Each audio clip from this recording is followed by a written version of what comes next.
it now. It's going to be a big accident. People want to win. They're race drivers. They wanted to win. There were no rules. I took all the risks. I was, in fact, both poacher and gamekeeper.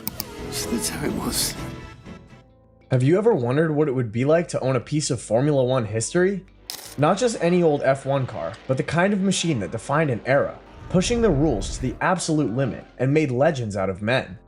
Well, buckle up, because Bernie Ecclestone, the man who practically built modern Formula One, just unloaded a $500 million collection of race cars, and hidden in that treasure trove were some of the most outrageous, controversial, and dominant machines ever built.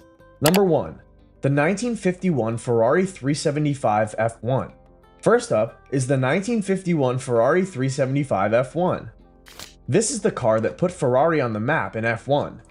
Back in the early days, Alfa Romeo was the dominant force, but in 1951, Alberto Ascari climbed into this beast and ended that dominance by winning the Italian Grand Prix at Monza. It was Ferrari's first ever F1 victory, and it was the moment Enzo Ferrari went from just another car builder to a true contender. Before we peel back the curtain on one of the most jaw-dropping F1 cars to be sold, make sure you subscribe and turn on notifications. You don't want to miss a second of this wild ride through Bernie Ecclestone's legendary garage. Under the hood, you've got a monstrous 4.5-liter V12 pumping out 350 horsepower at 7,500 RPM. By today's standards, that might not sound like much, but back then, it was a rocket ship.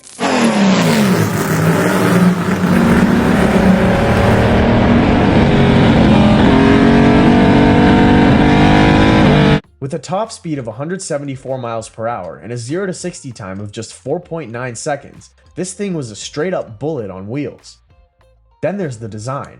Unlike modern F1 cars, the 375 F1 had an elegant, almost sculptural look to it, long, sleek, and dripping in classic Ferrari red. Its aluminum chassis kept it light, and the aerodynamics were cutting edge for the time. It even had a front-mounted radiator, something Ferrari was experimenting with to improve airflow. Bernie's 375 F1 is one of only 2 surviving examples in the world. Ferrari themselves restored it in Maranello, making sure every single detail was exactly as it was when Ascari drove it to victory. Oh, and if that wasn't cool enough, Charles Leclerc, Ferrari's modern-day superstar, drove this very car in a demonstration at the 2021 British Grand Prix. Imagine getting behind the wheel of a car that literally started Ferrari's F1 legacy. Absolute magic. Number 2. 1957 Ferrari Dino 246 F1.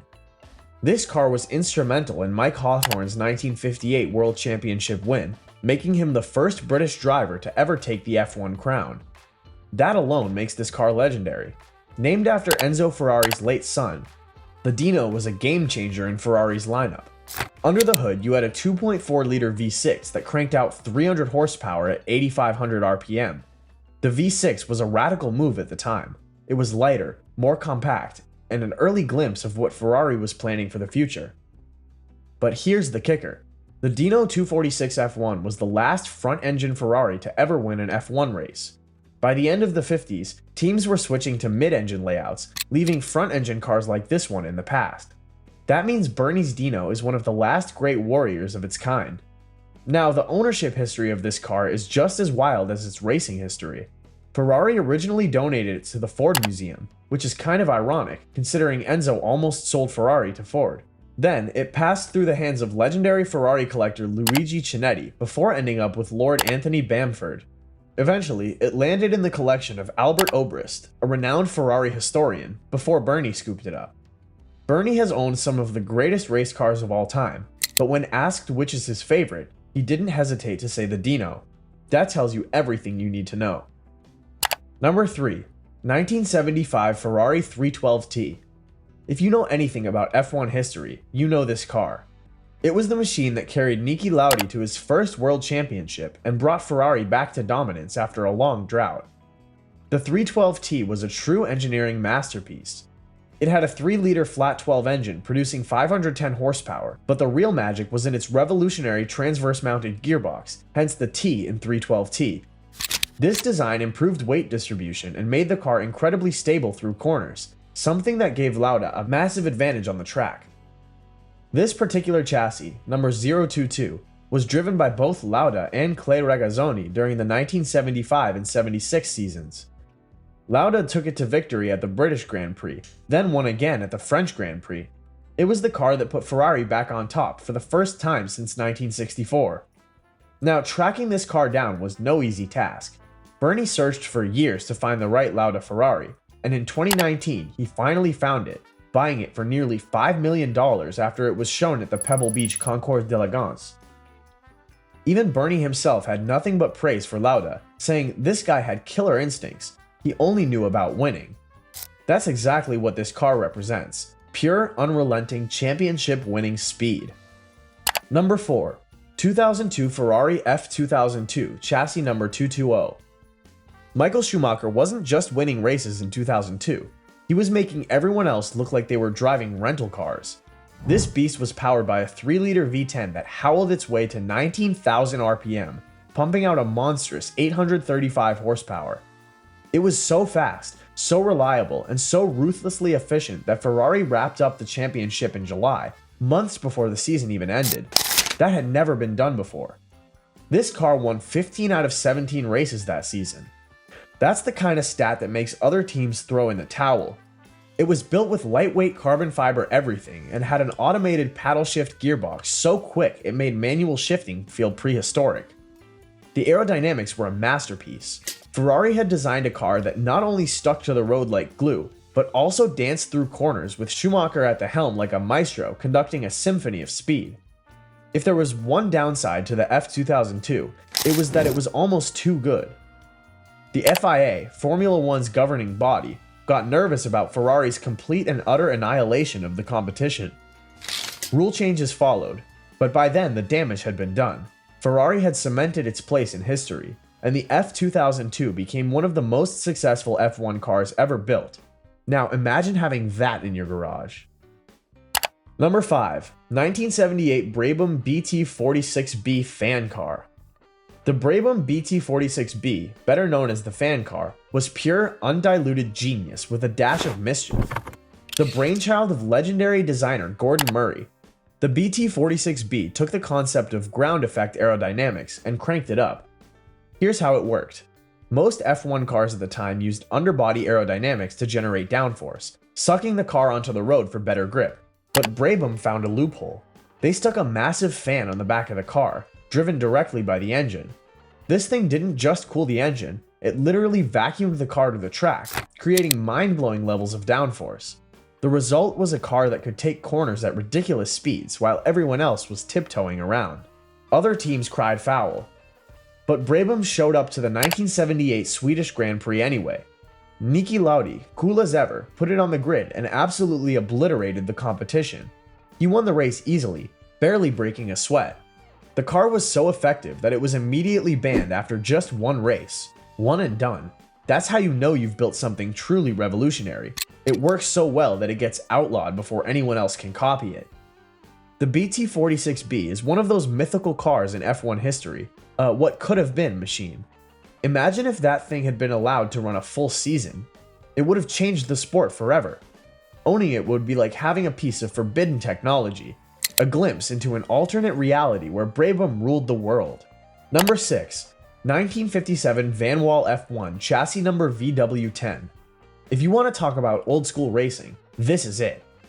This is from the era when drivers wore open-face helmets, seatbelts were optional, and the only thing keeping them on the road was pure skill and bravery. The Van Wall was Britain's first true Formula One success story. Back in the 50s, Ferrari and Maserati were dominating the sport. But Tony Vandervelde, a no-nonsense industrialist with a passion for racing, decided he'd had enough. He wanted a British team to beat the Italians at their own game, so he built the Van Wall. Powered by a 2.5-liter inline-4 engine, this car had a distinctive green paint job and a raw mechanical beauty that modern cars just don't have. It was light, nimble, and had a level of handling that gave it an edge over its competitors. Sterling Moss and Tony Brooks drove the wheels off this thing, securing the first ever Formula One Constructors' Championship for a British team in '58. This car did more than win races. It set the stage for the British racing dominance that would follow. Without Van Wall, there's no Lotus, no McLaren, no Williams. This was the spark that ignited decades of innovation. Today, seeing one of these in action is like watching history roar to life. Having one in your collection? That's next level cool. Number 7. 1949 Ferrari Thin Wall Special. You could say this car was where the magic all began. A beautiful British racing green machine. It started its life with Ferrari as a works car, raced by some of the biggest names in motorsport at the time, including Alberto Ascari and Luigi Chinetti. But that's not even the coolest part. In 1950, it caught the eye of British industrialist Tony Vandervelde, the man who would eventually go on to create the Van Wall Formula One team. This Ferrari was the first Ferrari to feature a V12. Yup, the Thin Wall Special's power plant would set the stage for everything that followed in Ferrari's storied history. It was also one of the first cars to use a thin wall casting technique for the engine block, super advanced for the time, and definitely a sign of what was to come in racing engineering. It also had a sleek aerodynamic design that made it stand out from the crowd. This car was fast, efficient, and it had the power to take on the best of them. After all the glory, the car was retired, but its legacy didn't fade away. It found a home with Tom Wheatcroft's Donington collection, and later made its way into Ecclestone's own collection of high-performance machines, before Bernie decided to sell it. Number 8. 1975 Brabham BT44B. When it comes to Formula One, the Brabham BT44B was one of the most iconic cars of the 1970s. Designed by Gordon Murray, this thing was pure precision. In fact, some consider it Murray's first masterpiece. The car had a sleek, clean design, nothing too fancy, just functional, aerodynamic, and fast as hell. It had everything a Formula One car needed in the mid-70s. Excellent aerodynamics, a powerful Cosworth DFV V8 engine, and one hell of a driver behind the wheel. Carlos Reutemann and Carlos Pace, two absolute legends, drove the BT44B to some pretty unforgettable results. The car gave Brabham a major boost in 1975, helping the team to second place in the Constructors' Championship that year.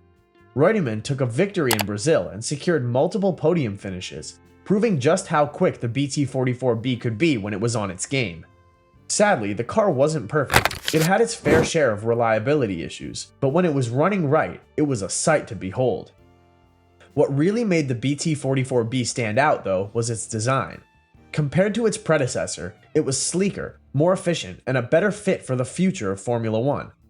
The car's aerodynamic design, particularly the high intake integrated into the body, helped optimize the airflow and make the car faster, more stable, and much more competitive.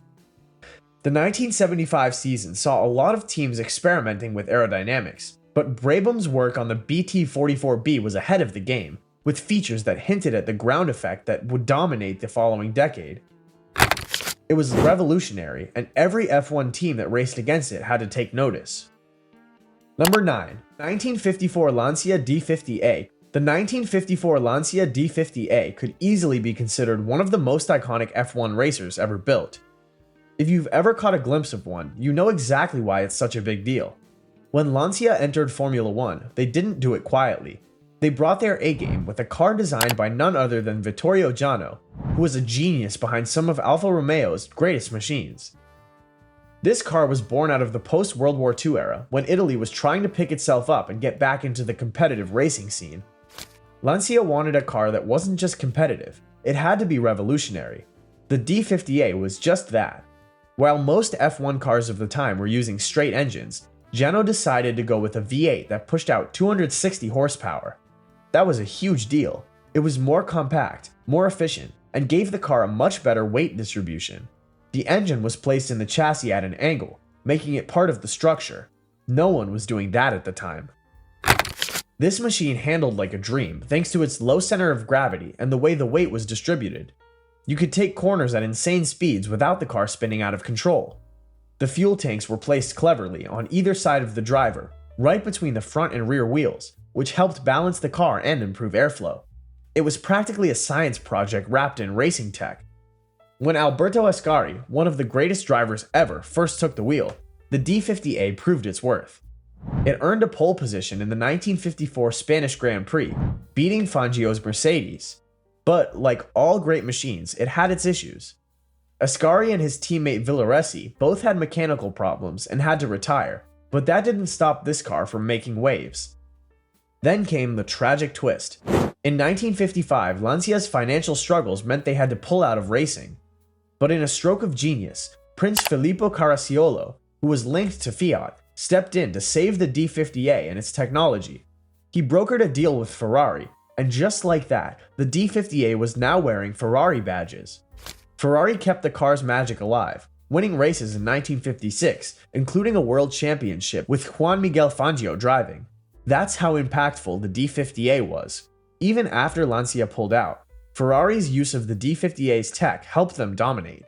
You could say the D50A didn't just save Lancia, it saved Ferrari too. Number 10. 1949 Maserati. The 1949 Maserati 4CLT48 might not have the same global recognition as others, but if you were into racing back in the day, it was absolutely a head-turner. This car was the brainchild of Ernesto Maserati, and it was meant to be a competitor to the Alfa Romeo 158, which was a serious force in F1. But Maserati wasn't messing around either. The 4CLT48 was fast, it was innovative, and it was a great example of what the Maserati brothers could do. This particular car was delivered to the legendary Louis Chiron, one of the greatest drivers of the pre-war era. Chiron took it to the very first Formula One World Championship race in 1950, the British Grand Prix at Silverstone. He finished on the podium at the Monaco Grand Prix in the same year, which was pretty much the highlight of his F1 career. This car was so good that it ended up in Bernie Ecclestone's collection after being in the Ecclestone Grand Prix collection for nearly 3 decades. In terms of performance, this thing was a beast. It had a 4-cylinder engine that was twin supercharged to produce about 260 horsepower. Sure, that's not today's level of power, but back then it was a monster. With a top speed of around 167 miles per hour, the 4CLT48 could hold its own against the best of them. The chassis was designed with stability in mind, giving the car a low center of gravity, which helped it stick to the track better than most cars of the era. The exhaust system was unique, running the length of the car, which added to its aggressive look and made it one of the most distinct cars in F1. Maserati wasn't quite as dominant as Ferrari, but the 4CLT was a legitimate threat on the track. It won races, and even though it didn't win the championship, it was still one of the most respected cars of its time. There you have it, folks, some of the rarest, most sought-after F1 machines on the planet, each with a story only a billionaire like Bernie Ecclestone could tell. So, which one would you keep if you had the chance? Drop your thoughts in the comments. If you loved this video, hit that like button, subscribe for more mind-blowing automotive content, and ring that bell so you're always in the driver's seat when we drop the next episode. See you in the next one.